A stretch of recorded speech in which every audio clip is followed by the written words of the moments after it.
Programme debate होगा और इंशाअल्लाह ताला अप्रूव होगा। आईएमएफ की जितनी भी कंडीशंस थी हमने पूरी कर दी हैं। प्रायर एक्शन सारे पूरे कर दिए थे, वो आईएमएफ ने खुद ही कहा था आपसे। उसके अलावा आईएमएफ ने उस वक्त जब ये कहा था कि प्रायर एक्शन है, तो उस वक्त इन्होंने कहा था कि $4 बिलियन की फंडिंग गैप है। और जो मैं बार बार गुजारिश कर चुका हूँ आप लोगों के पास कि फंडिंग गैप कुछ इस तरह है कि आईएमएफ चाहता है कि 6 या 6.5 बिलियन से हमारे रिज़र्व बढ़ जाएं, तो 2.5 तो बढ़ रहे थे, वो चाह रहे थे कि 4 बिलियन हम और ले आएँ तो 6.5 से बढ़ जाएं। तो अल्लाह ताला की मेहरबानी से वो भी अब हमारे पास हो चुके हैं और 4 बिलियन की फंडिंग भी हम 3 हमारे ममालिक जो दोस्त ममालिक हैं, सऊदी अरेबिया, कतर और यूएई के थ्रू हमारे हासिल हुई है। साथ साथ ये भी मुझे कहना ज़रूरी है कि चीन के अंदर भी जो चीन की हुकूमत ने भी बड़ा ताउन किया, जो $2 बिलियन चीन के री रोल करने थे वो भी इन्होंने कह दिया कि हम री रोल कर देंगे।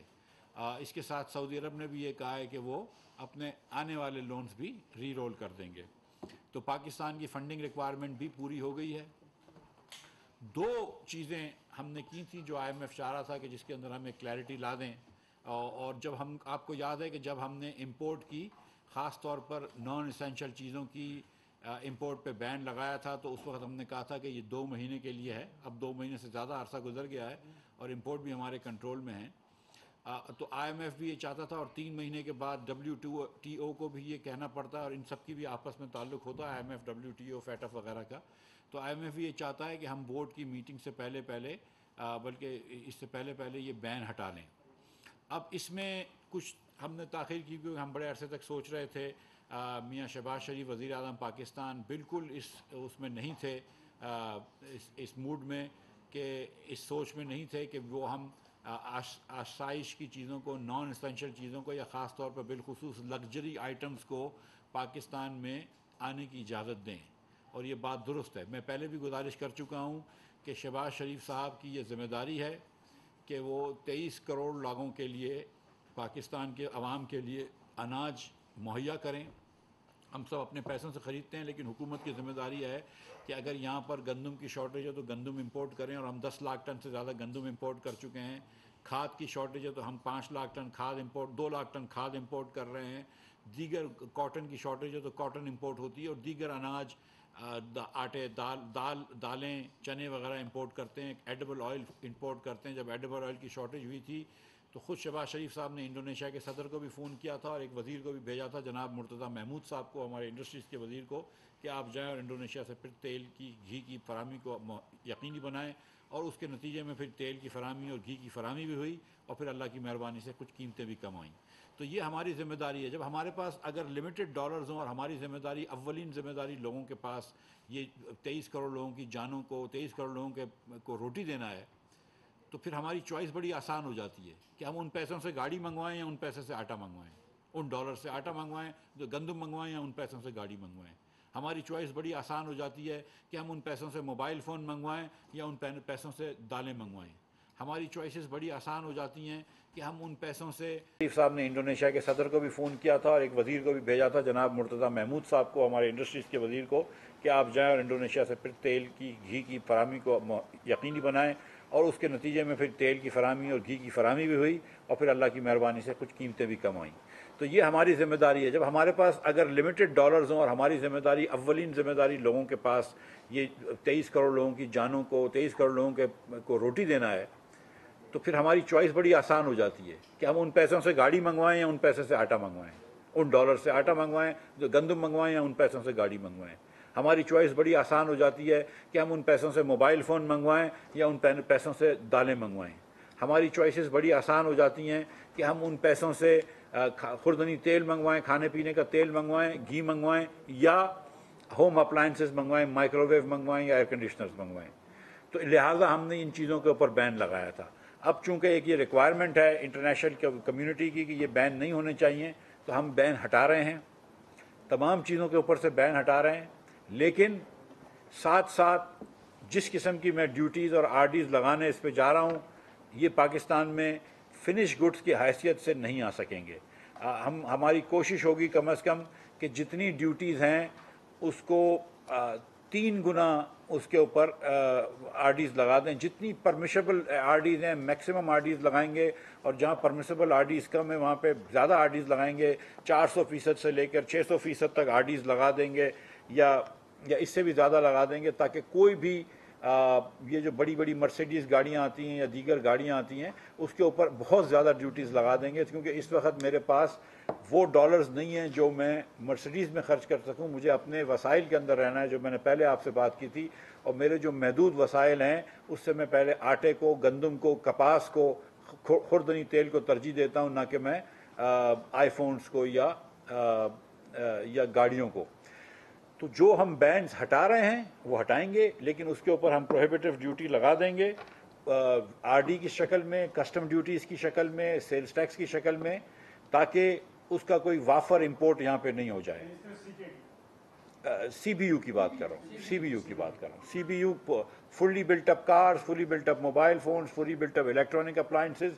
इसके अलावा जो दीगर चीज़ें आती हैं, जो इम्पोर्टेड गोश्त आता है, वैग्यू मीट जो इधर उधर आता है, जो इम्पोर्टेड सैमन आती है, महंगी मछली आती है, डोवर सोल आती है यहाँ पे, जो दीगर इम्पोर्टेड चीज़ें आती हैं, इम्पोर्टेड जूते, इम्पोर्टेड पर्स, इम्पोर्टेड ये जो चीज़ें आती हैं, नॉन एसेंशियल चीज़ें या लग्जरी आइटम्स कहते हैं, उसके ऊपर फिर हम इतनी ड्यूटी लगा देंगे कि वो प्रोहिबिटिवली तकरीबन हो जाए, तो उसकी ज़्यादा इंपोर्ट ना हो। लेकिन फिर भी अगर थोड़ी सी कोई इंपोर्ट करना चाहता है, अगर कोई 30-40 करोड़ रुपए की गाड़ी लेना चाहता है, 6 करोड़ रुपए की गाड़ी को 30 करोड़ में लाना चाह रहा है, तो फिर ले आए। लेकिन इस किस्म का हम ड्यूटी लगा देंगे। तो हमारा मकसद ये नहीं है कि हम imported items, essential item, sorry non essential items को या लग्जरी आइटम्स को खोल दें। हमारा मकसद ये है कि हम IMF से कंप्लाई भी कर लें, इंटरनेशनल अपने माहिदों से कंप्लाई भी कर लें, WTO से भी कंप्लाई कर लें, लेकिन इस वक्त हम उसके ऊपर ड्यूटीज इतनी डाल देंगे, अगर कोई लाना चाहता है फिर भी तो हमको ड्यूटी भी मिल जाए, और लेकिन ज़्यादा चीज़ें नहीं आएंगी। और साथ साथ जो ग्रीन चैनल में स्मगलिंग भी के थ्रू स्मगलिंग भी हो रही है। लेकिन सच्ची बात यह है कि हमने बैन रखा हुआ है 3 महीने से, लेकिन आज भी रेस्टोरेंट्स में आप जाएं इस्लामाबाद, कराची, लाहौर में, तो आपको मछली मिल जाती है, सैमन मिलती है। आज भी आप रेस्टोरेंट्स में जाएं आपको सुशी मिल रही होती है, आपको वैग्यू मीट मिल रहा होता है। इसका मतलब है कहीं ना कहीं से तो आ रहा है, 4 महीने पुराना तो नहीं है, तो उसको रेगुलराइज भी कर लेंगे और उसके ऊपर ड्यूटीज़ भी डाल देंगे। तो एक तो ये पहली बात थी। दूसरी जो बात थी, क्या बात है, मैं दूसरी जो बात थी वो है नहीं, पेट्रोल पे हम एकदम कंप्लाई है। दूसरी जो बात थी वो बिजली के निरखों की बात नहीं, बिजली के निरखों की बात थी। वो भी जो मसले थे वो हमने कंप्लाई कर लिए हैं कि जो हम सब्सिडीज़ देंगे वो हम फंडिंग कर रहे हैं, नॉन फंडेड सब्सिडीज़ नहीं देंगे। तो बजट डेफिसिट का जो टारगेट है 153 अरब रुपए का जो प्राइमरी सरप्लस है, इंशाअल्लाह ताला उस पर खड़े रहेंगे। और जो तीसरी बात थी वो है ये रिटेल टैक्स की बात। रिटेल टैक्स की बात, आप जैसा कि जानते हैं, और आप में से कुछ चंद लोगों ने इसके बारे में आर्टिकल्स भी लिखे हैं कि रिटेल के ऊपर जो हमने टैक्स लगाया था, हमारा तखमीना था कि उससे 42 अरब रुपया हम हासिल कर सकेंगे। मैंने कई मरतबा कहा है, एक मरतबा फिर कह देता हूँ कि इसके अंदर लगाने में कुछ मेरी गलती हो गई थी कि वो दुकानें जो कि एकदम छोटी थी, जिनका 1000-2000 का बिल भी आता था, उसके ऊपर भी हमने पैसे लगा दिए थे। तो वो हम उसको हमको वापस लेना पड़ा। इसके साथ साथ 3000 की जगह 6000 रुपये भी लग गया और ये एक स्लिप अप हो गया, तो वो हमने वापस ले लिया। लेकिन वो 6 अरब रुपया, पिछले साल 6.25 अरब रुपया टैक्स लिया था। हम 42 का हदफ लेके चले थे, लेकिन वो नहीं पूरा कर सकेंगे। पहले 3 महीने जो है वो हम कुछ प्रिपरेशन कर रहे हैं, लेकिन हमारा जो रिवाइज हदफ है वो 27 अरब रुपए का है।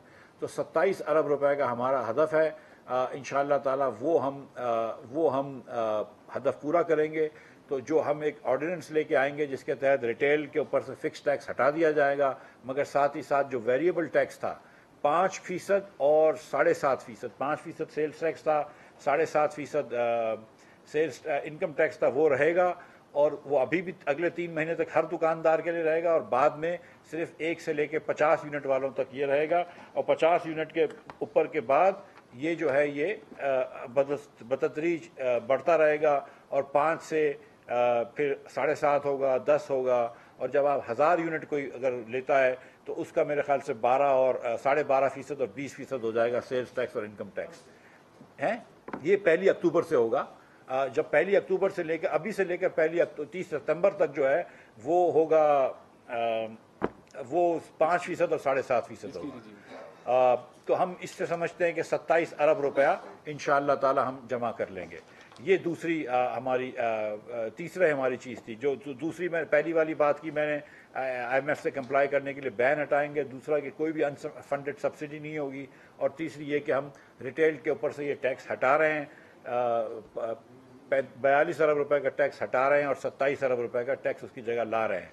जो गैप हो जाता है 15 बिलियन का, उसको फिल करने के लिए हमने 15 से ज़्यादा अरब रुपयों का टैक्स लगाया है। हमने 18 अरब रुपए का FBR ने या मैंने तजवीज़ किया था वज़ीर आज़म पाकिस्तान को, उन्होंने उसको फरमाया है कि डबल कर दें, तो इंशाअल्लाह ताला हम 36 अरब रुपए मज़ीद टैक्स लगा रहे हैं तंबाकू के ऊपर और सिगरेटों के ऊपर। तो जिसके तहत सिगरेट के ऊपर जो इस वक्त 1850 रुपए लेते हैं 1000 सिगरेटों के ऊपर छोटे पैकेट पे, उसको अब लिया करेंगे 2050 रुपए, और जो 5900 रुपये लेते हैं बड़ी सिगरेटों के ऊपर, टीयर 1 सिगरेट के ऊपर, उसको अब 6500 रुपये लिया करेंगे। और तंबाकू का जो टैक्स है जो 10 रुपये था उसको बढ़ा के 380 रुपये कर रहे हैं। ये तंबाकू के ऊपर वो ग्रीन लीफ सेस है, और ये दोनों तो जो आपके एक्साइज टैक्स हैं पर केजी। हाँ, ये मैं बात कर लेता हूँ, मैं पूरी बात कर लेता हूँ। ये जो पहले दो टैक्स मैंने आपको बताए थे 6300 से 5900 से बढ़ा के 6500 जो लेके जा रहे हैं, वो टीयर 1 की 1000 सिगरेटों के ऊपर है, जैसे गोल्ड लीफ की डब्बी होती है। जो दूसरा टैक्स है जिसको 1850 बढ़ाकर 2050 कर रहे हैं, वो टीयर 2 की सिगरेट के ऊपर है, जो 1000 सिगरेटों के ऊपर, जैसे कि कैप्सन की डब्बी होती है। ये मैं इसलिए नाम ले रहा हूँ कि सबसे ज़्यादा पॉपुलर सिगरेट्स हैं अपने अपने टीयर के अंदर। और जो ग्रीन लीफ टबैको है उसके ऊपर जो सेस लगेगा वो 10 रुपये टैक्स था। ये मैं आपको याद दिलाता रहूँ कि ये 10 रुपये से बढ़ के 300 रुपये कर दिया गया था। 300 नहीं, पहले 300 रुपये कर दिया गया था पिछली हुकूमत में। फिर उनको ख्याल कुछ आया कि शायद तंबाकू पर टैक्स नहीं लगाना चाहिए, तो वापस वो 300 से हट के कम होकर 10 पे आ गए थे। आज हम उसको अल्लाह की मेहरबानी से 300 से बढ़ाकर 10 रुपये से बढ़ाकर 380 कर रहे हैं। ये एडजस्टेबल टैक्स है, जब आदमी एक्साइज दे देगा तो वो दे देगा। जो कंपनीज जो सेल्स टैक्स नहीं दे रही थी और ट्रैक एंड ट्रेस में नहीं था, वो उनका हमने स्टे ऑर्डर हटवा लिया है। लेकिन अभी फिर मैंने सुना है कि उनको एक ऑर्डर मिला इस्लामाबाद हाई कोर्ट से कि बगैर ट्रैक एंड ट्रेस के वो एक्साइज दे के अंडर सुपरविजन निकालेंगे। उसके अंदर हमने सुपरविजन की है और 4 कंपनियों ने ट्रैक एंड ट्रेस का वो ख़रीद लिया है। आप देखेंगे कि अगले चंद दिनों में इंशाअल्लाह ताला उसके ऊपर भी हम बेहतर वो कर लेंगे, बेहतर मॉनिटरिंग कर लेंगे, क्योंकि मैं समझता हूँ कि वहाँ से बड़ी लीकेज है। हमारा जो आप लोगों ने कई चीज़ें लिखी हुई थी, बहुत सारी चीज़ें कि ये भी होने लगा है, वो भी होने लगा है। हमने बहुत सारी चीज़ों को इस वक्त मौखर कर दिया है, क्योंकि ये IMF की वजह से ये जो चीज़ें कर रहे हैं तो सिंप्लीफाई कर दिया है। 2 चीज़ें कि मैं इधर जिक्र कर देता हूँ कि एक सब्सिडी के ऊपर भी FBR टैक्स लगाता था बिजली की, तो वो एक IMF का एक प्रोग्राम है, वर्ल्ड बैंक का एक प्रोग्राम है राइज, उसकी रिक्वायरमेंट थी तो वो हटा दिया था। सेल्स टैक्स की भी इसी तरह एक प्रोग्राम है, तो वो भी इस बजट में, इस ऑर्डिनेंस में हटा देंगे इंशाअल्लाह ताला। और साथ साथ ये एक सेल्स टैक्स माफ़ नहीं किया गया था पीटर इंजन्स के ऊपर, वो जो डीजल के 1 स्ट्रोक के इंजन होते हैं 1 सिलेंडर के ट्यूब वेल्स के लिए, तो उसके ऊपर भी हमने सेल्स टैक्स हटा रहे हैं। इसके अलावा कुछ तारिक चीमा साहब मेरे भाई एग्रीकल्चर मिनिस्टर, फूड सिक्योरिटी के वजीर ने मुझे कहा है कि कुछ एग्रीकल्चर इंपोर्टेड इम्प्लीमेंट्स के ऊपर अब भी सेल्स टैक्स है, तो मैं उसको भी देख लूँगा और एड्रेस कर लूँगा। लेकिन वो बड़ी माइनर सी चीज़ें हैं, उनका कोई इम्पैक्ट, फिजिकल इम्पैक्ट जो है वो बहुत होगा। मैं 2 मिनट के जी सब्सिडी वाला टैक्स जो सेल टैक्स है जी, होता यह है कि बिजली मिसाल के तौर पर हम जो छोटा कंज्यूमर होता है उसको 9 रुपए में देते हैं, लेकिन ओगरा का रेट जो होता है लेट्स से वो 22 रुपए है। तो FBR कहता था कि 9 और 22 के डिफरेंस का जो है आप 22 रुपए के ऊपर सेल्स टैक्स दें, जबकि बिजली तो उसको 9 रुपए की बेच रहे थे। तो हमने कहा नहीं, जितने के पैसे के बिक रहा है उसके ऊपर सब टैक्स लगेगा, सब्सिडी के अमाउंट पे नहीं लगेगा।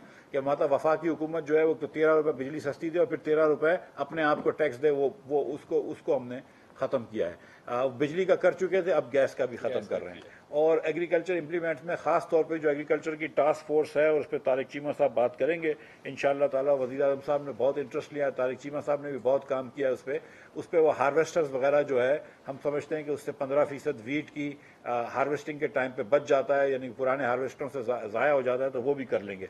साथ साथ मैं आपको ये भी अपडेट करता चलूँ कि अल्लाह ताला की मेहरबानी से अब तक जो है वो पिछले साल के मुकाबले में एक्सपोर्ट्स जो हैं वो ज़्यादा हैं, 7-8%। अब तक जो है वो पिछले साल के मुकाबले में इंपोर्ट जो है वो मेरे ख्याल से 18-19% कम है। और अब तक जो है वो ट्रेड डेफिसिट जो है अगस्त के 16 तक वो पिछले साल के मुकाबले में कोई मेरे ख्याल से 30% कम है। तो अल्लाह ताला की मेहरबानी से वो चीज़ें अच्छी हो रही हैं। और स्टेट बैंक में जो पैसे आए हैं बाहर से और जो पैसे गए हैं उसके अंदर, स्टेट बैंक नहीं, बैंकिंग सेक्टर के अंदर जो सिस्टम में जो पैसे आए हैं और पैसे गए हैं उसके अंदर जो है वो तकरीबन 600-650 मिलियन डॉलर हमको ज़्यादा वसूल हुए हैं। और इसी की वजह से रुपया जो है उसके ऊपर जो है वो प्रेशर ख़त्म हो गया है। कभी कभी 4 आने 8 आने, आज भी शायद 8 पैसे ऊपर गया है, कभी कभी ऊपर नीचे होता है, कुछ ब्रीदर तो लिया जाता है दुनिया के अंदर, प्रॉफिट टेकिंग होती है वगैरह वगैरह। लेकिन मैं ये समझता हूँ कि जो डाउनवर्ड ट्रेंड रुपए का है इंशाअल्लाह ताला, मेरी अल्लाह ताला से दुआ है कि वो कंटिन्यू रहेगा। और जो ये हमने पॉलिसी करी है कि हम अपने वसाइल के जितने भी महदूद वसाइल हैं अपने वसाइल में रहेंगे, दोनों चीज़ों में, बजट के अंदर भी अपने वसाइल में मौजूद रहेंगे और करंट अकाउंट में भी अपने वसाइल में मौजूद रहेंगे इंशाअल्लाह ताला, वो हम पूरा करते रहेंगे। बहुत शुक्रिया। सर पहला सवाल ये है कि ये जो एक्सटर्नल फाइनेंसिंग का गैप है, ये जो आपने बताया कि $4 बिलियन जो है 6.5 एक्चुअली जो हो गए, इसकी ज़रा थोड़ी सी डिटेल्स बता दें और ये बताएं कि कहाँ कहाँ से कितने कितने पैसे हैं।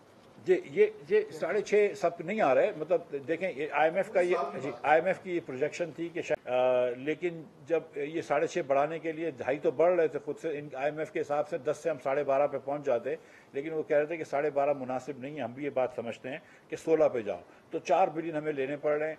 4 बिलियन के अंदर 1 बिलियन का अनाउंसमेंट तो हो चुका है कि UAE ने कह दिया है कि वो इन्वेस्टमेंट करेगा।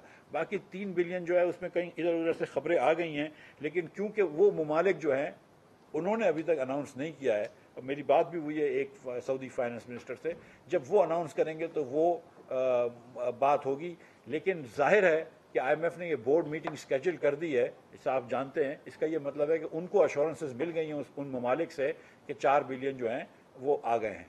जी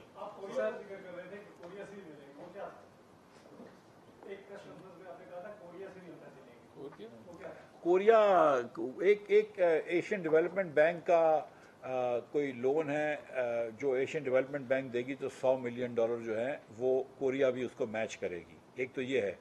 दूसरा, कोरियन कंपनीज ने, मेरे ख्याल से कोरियन गवर्नमेंट ने कोई $1 बिलियन तक का लोन रखा हुआ है, जिसके अंदर स्ट्रेट क्रेडिट्स हैं और कुछ जो हैं वो प्रोग्राम लोन्स हैं। तो वो EAD के थ्रू बात होगी। लेकिन ये बात दुरुस्त है आपकी कि $1 बिलियन तक रखा हुआ है, लेकिन $100 मिलियन की जो मैं बात कर रहा था वो बात कर रहा था जो एशियन डेवलपमेंट बैंक के साथ मैचिंग में आ रहा है। जी एक मिनट से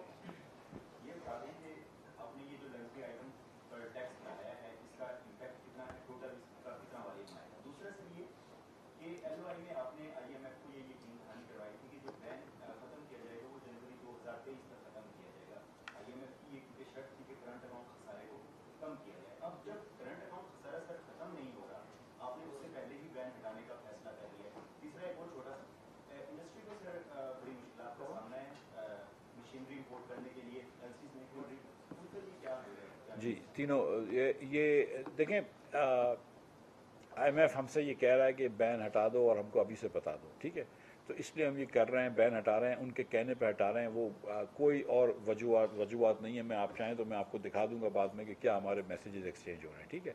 लेकिन जो मैंने आपसे गुजारिश करी कि जिस किस्म के हम RDs लगाएंगे, मुझे बहुत मुश्किल लगता है कि बहुत ज़्यादा इंपोर्ट हो सकेंगी, मतलब ये चीज़ें, ठीक है। अच्छा इम्पैक्ट सीरियसली इस किस्म की आर डी अगर आपने रेवेन्यू मैक्सिमाइज करना है ना तो 50% आरडीज लगानी चाहिए, एक मिसाल है। लेकिन अगर आप जब 500% आरडी लगाते हैं तो आपको रेवेन्यू नहीं चाहिए होता है, आप चाहते हैं कि ये हो ही ना। तो मेरा नहीं ख्याल है कि बहुत ज़्यादा इम्पैक्ट होगा, थोड़ा बहुत इम्पैक्ट 5 से लेकर 14 बिलियन डॉलर रुपए तक का सारा साल में ड्यूटी होगी हमारी, मेरे ख्याल से इस दौरान रहेगी। जी मैं आता हूँ। अच्छा, और इंडस्ट्रियल मशीनरी में बिल्कुल मुश्किल हो रही है। ये दोनों हजरात जो मेरे दाएं बाएं बैठे हुए हैं, ये कल भी ये लोग मीटिंग कर रहे हैं। 3 दिन से स्टेट बैंक, कॉमर्स, इंडस्ट्रीज और हमारे लोग जो है वो FBR वो मीटिंग कर रहे हैं।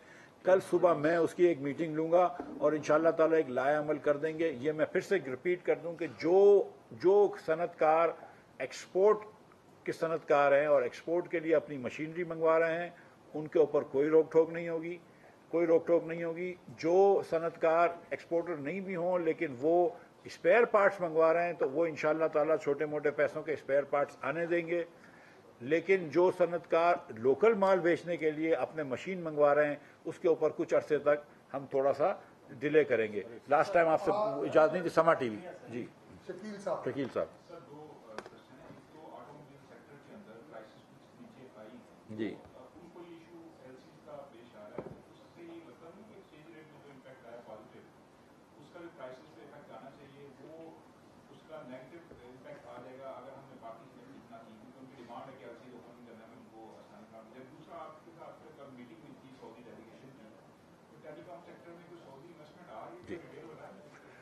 जी देखें, गाड़ी वालों के लिए, मोबाइल फ़ोन वालों के लिए और अब होम अप्लायंस वालों के लिए उन्होंने स्टेट बैंक ने एक जो state bank, minister of industries और मिनिस्ट्री ऑफ कॉमर्स ने मिलकर एक जो लाया अमल तय किया था वो ये था कि आपको हम जितना आप हिस्टोरिक करते हैं उसका आधा करने देंगे, क्योंकि हमारे पास सचमुच है कि थोड़ा सा राशन कर रहे हैं तो आधा उनको करने देंगे। उससे ज़्यादा इस वक्त बढ़ने की इम्कान नहीं है। लेकिन मैंने आप सबसे ये गुजारिश की है बारहा कि सितंबर तक का मुझे टाइम दे दें, 2 महीने ज़रा सा हम let me get my head above the water, एक आध पैसे आ जाएं, एक दो जगह से सब चीज़ें हो जाएंगी। अब अल्लाह की मेहरबानी से रुपया भी वापस आ रहा है तो फिर इंपोर्ट खोल देंगे। अब इंपोर्ट तो पाकिस्तान 75 साल से अल्लाह की मेहरबानी से कर रहा है तो वो करने देंगे। दूसरा शकील भाई, दूसरा क्या? हाँ, सऊदी, ये मैं आ रहा हूँ भाई, आपके पास आ रहा हूँ। सऊदी कल सऊदी एक ग्रुप आया था, तवाल ग्रुप आया था। उन्होंने एक कंपनी यहाँ पे ख़रीदी है छोटी, जिसके पास कोई 70-80 टावर्स हैं और उनका इधर बहुत ज़्यादा इन्वेस्टमेंट करने का दिल है पाकिस्तान में कि वो और टावर्स के अंदर वो मोबाइल फ़ोन के टावर्स में इन्वेस्ट करेंगे। मैंने सुना है साथ साथ कि एक साउथ अफ्रीकन कंपनी जो है वो भी इन्वेस्ट कर रही है पाकिस्तान के अंदर मोबाइल फ़ोन के टावर्स पे। तो ये खुशाइन बात है पाकिस्तान के लिए कि साउथ अफ्रीका की कंपनी भी पाकिस्तान में इन्वेस्ट करने के लिए तैयार है। और सऊदी जो है उन्होंने कहा है कि ये जो 70-80 टावर हमने ख़रीदे हैं, जिसका इंशाअल्लाह ताला 2 हफ्ते के अंदर इनको PTA से अप्रूवल मिल जाएगा, वो तो एक छोटा सा समझ लीजिए कि आटे में नमक के बराबर उनका इन्वेस्टमेंट है just to get an office here, और वो एक बड़ा लंबा इन्वेस्टमेंट करने का सोच रहे हैं। जी भाई, मैं सब पे आऊँगा आप इसके बाद आपके पास। आपने कहा कि नॉन फंडेड के अलावा कोई सब्सिडी नहीं है। एक तो बता दें कि अब आप कौन सी सब्सिडी, आपने 7 रुपये 92 पैसे बढ़ा दी दिए तो उनके आप वो फ्यूल एडजस्टमेंट भी ले रहे हैं लोगों से, और आपके बारे में ये तासुर हो गया कि आप इन्वेस्टमेंट और सरमायादार हैं, उन्हीं को प्रोटेक्ट कर रहे हैं, जो मिडिल क्लास है वो आपने फारिग कर दिए। दूसरा ये बता दें कि कतर, बाकी मुल्कों का तो पता है सबको, सऊदीया का भी आपने बताया, ये कतर क्या हेल्प कर रहा है किस किसी? जी, कतर जो पैकेज करेगा वो बेस्ट यही है कि कतर के हुकूमत अनाउंस करे, मैं ना करूं तो अच्छा है, मेरे मुंह से अच्छा नहीं लगता है। और वज़ीर आज़म पाकिस्तान जो है वह करीब कतर जा भी रहे हैं तो शायद कोई ना कोई अनाउंसमेंट हो जाएगी। दूसरी बात ये भाई कि जितना अल्लाह की मेहरबानी से शहबाज शरीफ की हुकूमत ने एग्रीकल्चर के ऊपर किया है, हमने एग्रीकल्चर सीड्स के ऊपर जो पिछली हुकूमत ने टैक्स लगाए थे हटा दिए, हमने खल पे जो ऑयल के एक्सपर्टीज सीड लगाए थे वो हटा दिए, हमने ट्रैक्टर के ऊपर से सेल टैक्स हटा दिया, हमने फर्टिलाइज़र के ऊपर से सेल टैक्स हटा दिया, मैंने 21 अरब रुपया सिर्फ उसमें रखा है कि ऑयल सीड्स के इंटरवेंशन के लिए अगर रखा है वो उसमें देंगे। शहबाज शरीफ साहब ने एग्रीकल्चर कमेटी बनाई है, हम उसकी कमेटी के अंदर जो है वो रोज़ काम कर रहे हैं इंशाअल्लाह ताला, और उनकी फंडिंग के लिए हम तमाम चीज़ें करने के लिए तैयार हैं। तो और जहाँ पे आपने बात करी कि ये जो फ्यूल सब्सिडी की बात की है, तो भाई ये फ्यूल सब्सिडी जो आपको लग रही है, ये जी सॉरी, जो जो जो FCA लगा है, आपको माफ़ कीजिए, जो FCA की आपने बात की माजरत के साथ, और ये जो आपको लग रही है जुलाई के अंदर, ये मई के बिल की लग रही है। और ये इसलिए मई के बिल महंगे बिजली थी क्योंकि कोई भी, आप जानते हैं कि कोई भी LNG का लंबा मुआहदा नहीं किया गया, और कोई भी तेल का या पेट्रोल का या डीजल का भी कोई, एक डीजल में कतर कुवैत के साथ मुआहदा जो हमने किया था, लेकिन कोई पेट्रोल का या मतलब कोई मुआहदा नहीं किया गया, ना कोई क्रूड का मुआहदा किया गया। तो हमको ये महंगी चीज़ें लेकर महंगी बिजली बनानी पड़ी, कोयले की महंगी बिजली बनानी पड़ी, जिसकी वजह से आज ये बिजली महंगी हुई है। ये जो 7 रुपये 91 पैसे आप फरमा रहे हैं कि जो हम बढ़ा रहे हैं 3 हिस्सों में, अभी 2 हिस्से लगे हैं उसके, उससे इतना बिल नहीं बढ़ेगा, क्योंकि जब ये लग जाएगा तो उसके बाद आपका फ्यूल एडजस्टमेंट चार्जेस जो है वो कम हो जाएंगे इंशाअल्लाह ताला। जी जी, आप उनसे पूछ लीजिए। हमजा फारूक साहब बोल टीवी से।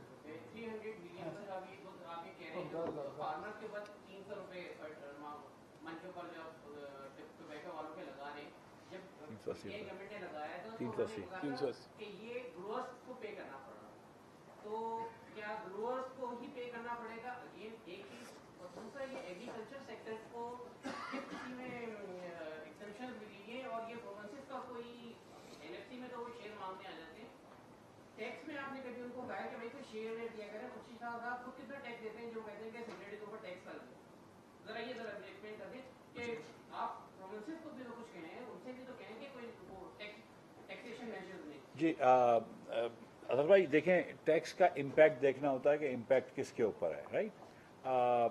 ये जो टैक्स है, ये 380 रुपये का, ये फार्मर्स के ऊपर इसलिए नहीं है कि जो कंपनी आगे से एक्साइज टैक्स भरेगी उसको ये पूरे का पूरा रिफंड मिल जाएगा, तो उसके ऊपर कोई कॉस्ट नहीं आएगी, तो फार्मर को भी उसको कोई फ़र्क नहीं पड़ेगा, ठीक है। अगर एक मिसाल के तौर पे 1000 रुपये किलो तंबाकू बेच रहा है, तो 1380 लेने के लिए तैयार हो जाएगा, क्योंकि 380 तो उसको रिफंड मिल जाएगा, और उसको कभी हमको देने ही नहीं होंगे, वो तो कागज़ दे देगा सिर्फ 380 का, तो उसकी जेब से कैश भी नहीं निकलेगा। तो इसका जो इम्पैक्ट है, और ये मेरे ख्याल से PTI वालों को सबको पता है, हमको इस कमरे में जितने लोग बैठे हैं सबको पता है कि उसका इम्पैक्ट किसके ऊपर था और वो क्यों टैक्स हटाया गया था। इस पर तो मेरे ख्याल से कोई दूसरी, जी मैं आपके पास भी आता हूँ। जी प्रोविंसेस भाई, प्रोविंसेस के साथ हम ये गुजारिश कर सकते हैं कि जो हम इतना टैक्स शेयर कर रहे हैं, लेकिन अगर एग्रीकल्चर डिवॉल्व हो गया है और जो हम एग्रीकल्चर में सब्सिडी दे रहे हैं उसमें हमारा साथ दे और 50-50 बेसिस पे करें। जी साहब, आपने अभी कहा है कि गाड़ियों पे या मोबाइल पे और गंदम पे मेरी आपकी प्रायोरिटी है गवर्नमेंट की कि गंदम पे आप करें, तो हम 3 करोड़ 10 लाख टन गंदम पैदा करते हैं, यूज है हमारी 2 करोड़ 70 लाख टन, 40 लाख टन गंदम हमारी कहाँ जाती है। और क्या जो गुज़श्ता दिनों खुर्शीद शाह साहब के, जो अभी मेरे दोस्त ने सवाल किया, खुर्शीद शाह साहब का ही भांजा उसका चेयरमैन है TCP का, तो उनसे पूछा ये 20 लाख टन गंदम कहाँ से दी है उन्होंने और उस पर क्या रेट्स लगाए हैं। और दूसरा, आर्मी चीफ ने 4 ममालिक को टेलीफोन की है, पैसे आ गए, तो सिविल गवर्नमेंट क्या कर रही है। अच्छा, ये पहला आपने जो कहा कि 31 करोड़ टन गंदम पैदा होता है, एक्चुअली जी जो नंबर्स मुझे दिखाए गए हैं मिनिस्ट्री ऑफ फूड से, तो 26.8 मिलियन टन गंदम पैदा हुआ पिछले साल। 1.8 मिलियन टन स्ट्रेटेजिक रिजर्व में था, पिछले साल का बफर स्टॉक था, तो ये दो मिलाकर 28.4 हो गए। इन्होंने हिसाब लगाया कि 115 किलो पर पर्सन चाहिए होता है, तो उसके हिसाब से कोई 30 मिलियन टन चाहिए था। हमने उसके पास फैसला किया कि उसके ऊपर हमको 1 मिलियन टन का रिज़र्व होता है, तो हमको 1.6 मिलियन टन टोटल मिलाकर गंदम ख़रीदना था, जिसमें से हम 1 मिलियन टन गंदम अभी ख़रीद चुके हैं।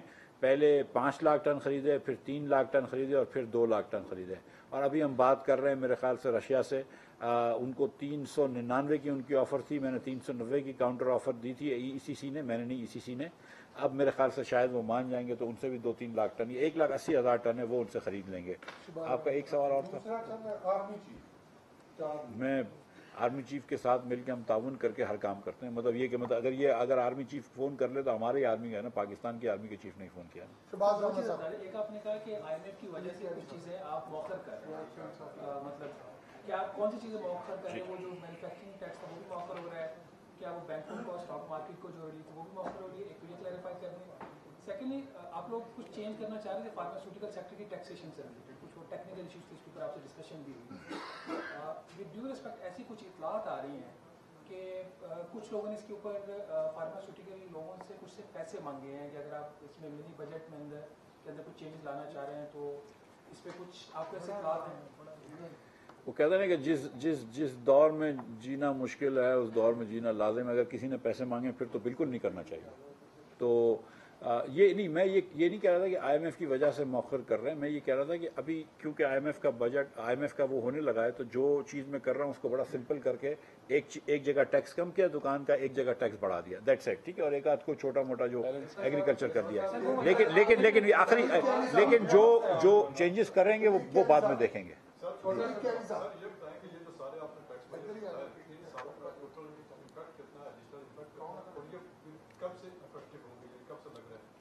ये जी सर, जो आपने सब्सिडी तो उसका आपने कर दिया, उसमें थोड़ा सा कंफ्यूज हो गया कि आप कह रहे हैं कि गैस के ऊपर कर दिया या करेंगे जो सब्सिडी टैक्स जो है। जी, बिजली की सब्सिडी को हमने वो कर दिया था, गैस की सब्सिडी का अब करेंगे। जो दुकानदारों के ऊपर जो माफ़ कीजिएगा, दुकानदारों के ऊपर जो टैक्स कम किया है वो तो 1 जुलाई से कम होगा, जो जहाँ से लगा था।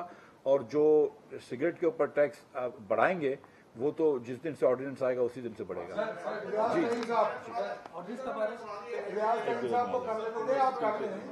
जी, जो 36 बिलियन का रेवेन्यू है, 36 बिलियन का रेवेन्यू एस्टिमेटेड है।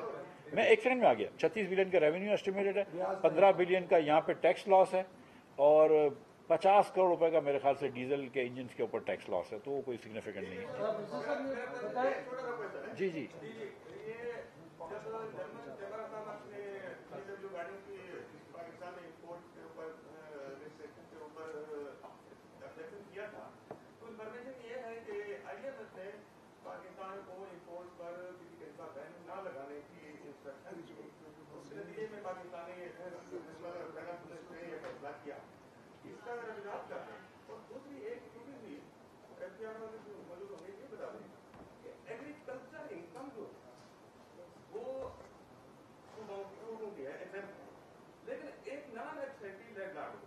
जी नॉन एब्सेंटी लैंड कार्ड होता है। हाँ, वो अपनी जमीन किसी को किराए पर देता है,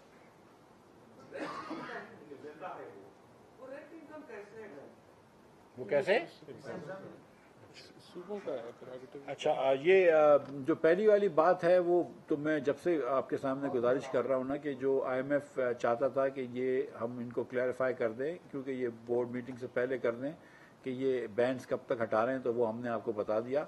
और ये बात आपकी जर्मन चैम्बर ऑफ कॉमर्स ने तो कुछ नहीं कहा है, लेकिन पाकिस्तान जर्मन बिजनेस काउंसिल जो यहाँ के लोग हैं उन्होंने ये कहा है कि ये जो यूरोपियन ममालिक हैं, और ये बात दुरुस्त है कि बहुत सेंसिटिव हैं, और हम जब जीएसपी करने जा रहे हैं तो हम चाहे उनको यूरोप के अंदर अगर हम